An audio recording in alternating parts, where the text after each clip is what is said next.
Alrighty. So look, there's not a whole lot going on in Iraq. What I'm looking for is probably different than a lot of other folks.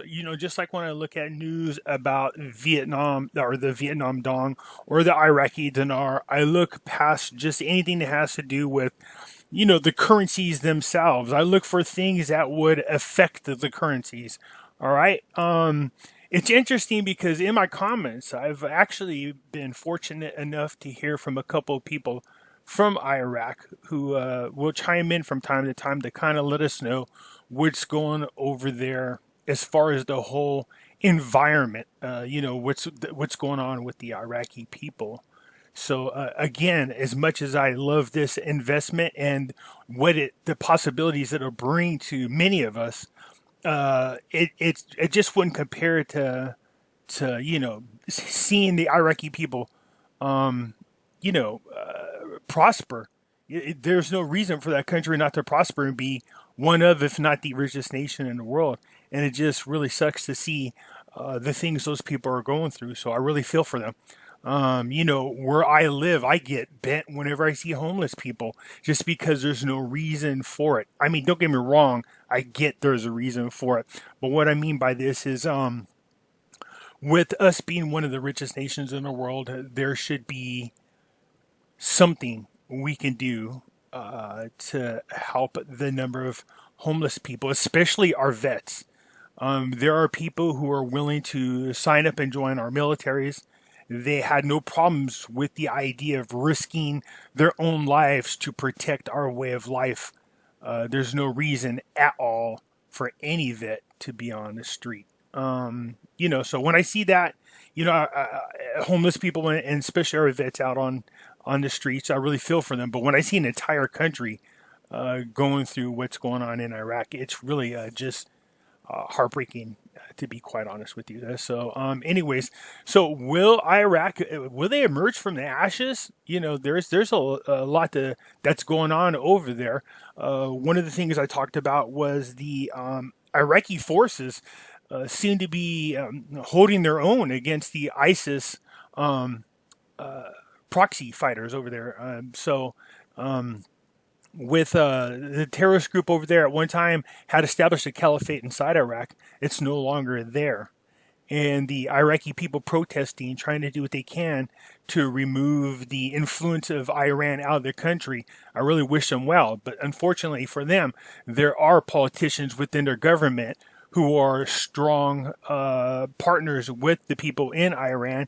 And there's currently a movement to try to recruit a lot of youth out of Iraq to join Iran-backed militia movements. So let's hope that doesn't happen.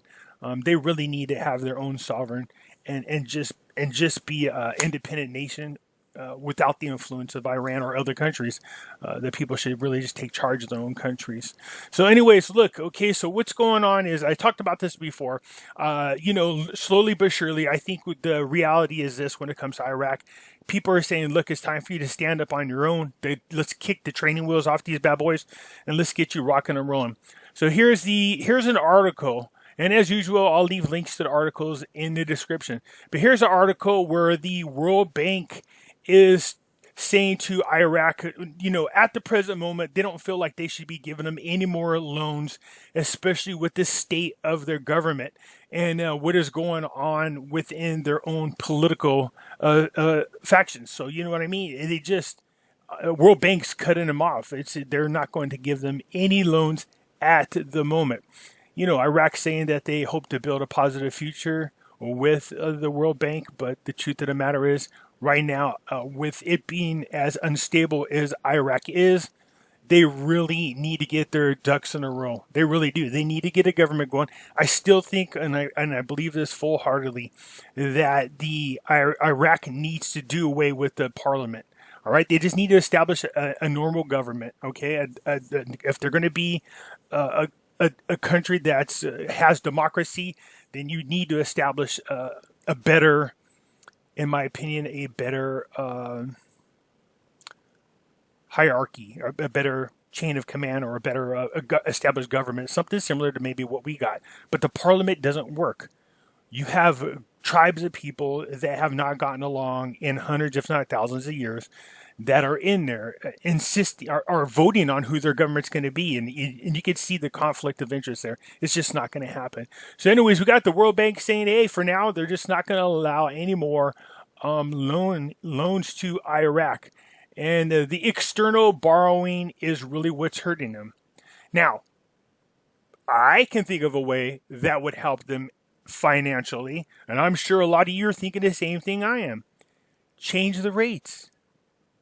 Change the rates, okay? Help yourself and help the people out.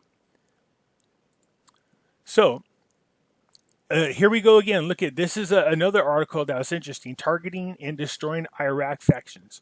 All right, the complete operation. So the New York Times, as usual, somebody leaked to them like they always do, had revealed the details of a U.S. military campaign to target militias close to Iran in Iraq. So just as soon as I showed you guys, there was an article about Iran recruiting the Iraqi youth as a possible militia movement. You can see the United States and Trump are doing anything and everything they can to get Iran out of Iraq, including assembling a small group of military people to get in there and remove these, these militia groups. All right. So again, I'll leave this link to it so you can come back and read it. It's a really short article. So the U.S. military commanders have assured the Pentagon that the campaign will need to send thousands of soldiers to Iraq, and that the U.S. Defense Secretary Esper has authorized planning for the campaign in Iraq to give Trump's options to respond to the Iranian-backed militia. All right, we're not going to allow them back in there. It's just not going to happen. All right, they did a great job. The United States did, along with Iraq, to remove ISIS and their caliphate out there. I don't know what Iran's thinking. They could barely afford to defend themselves hardly anymore. So it's very interesting that they're continuing to try to influence countries around them. All right, so this is not what we want in Iraq. This does not show stability there. Really, what you have is a civil war, almost. Well, no, it's not almost. It's legitimate. Now there's a civil war quietly going on between Iranian-backed people versus the people of Iraq just wanting Iran out of there. So, let's pull for the people of Iraq, all right? All right, having said that, let's move over here. Now, this article is interesting, okay? So what they're talking about is one of the coalitions confirmed on Saturday that the option of printing the currency is devastating to the economy, stressing that the parliament should hold the government accountable. All right. So basically what they want to do is they want to start printing more money. And, there's certain factions in there that say, no, don't do that. But here's why I think this article is interesting. They go on to explain why they were thinking about saying that when a body was in there, he had turned over a huge surplus to Mahdi, and then now it's gone. Okay, but here's what I thought was interesting. As I'm reading this article, I could not help but notice the pictures of the currencies that they put in here.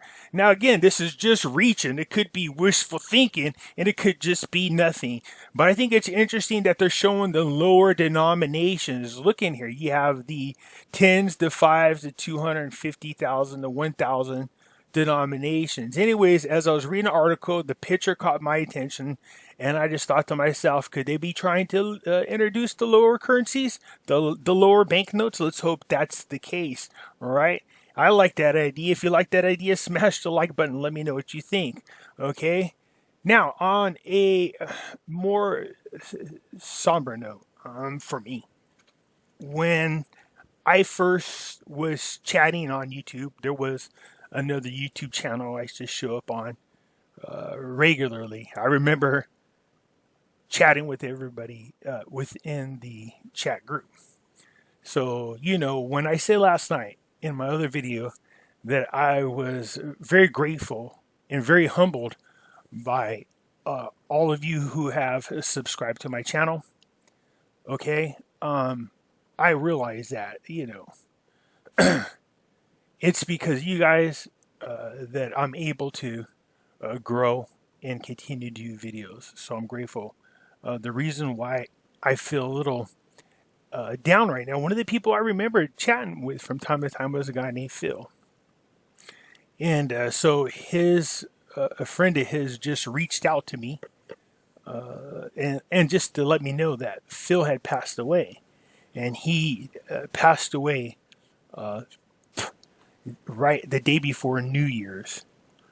So I remember chatting with him several times, and yeah, he just kind of fell off the scene, and I just figured he'd stuck with the other YouTube channel, but I was wrong, and Phil had passed away. So I wanted to just send my condolences to him and his family, and rest in peace, Phil.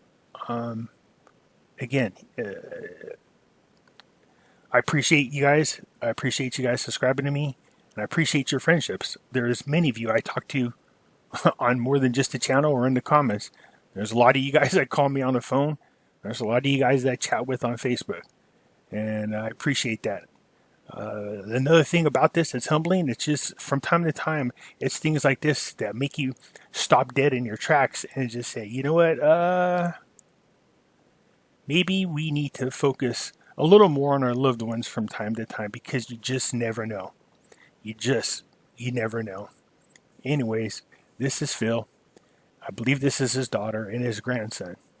So my condolences to their family. All right. Anyways, you guys have a good day. Bye.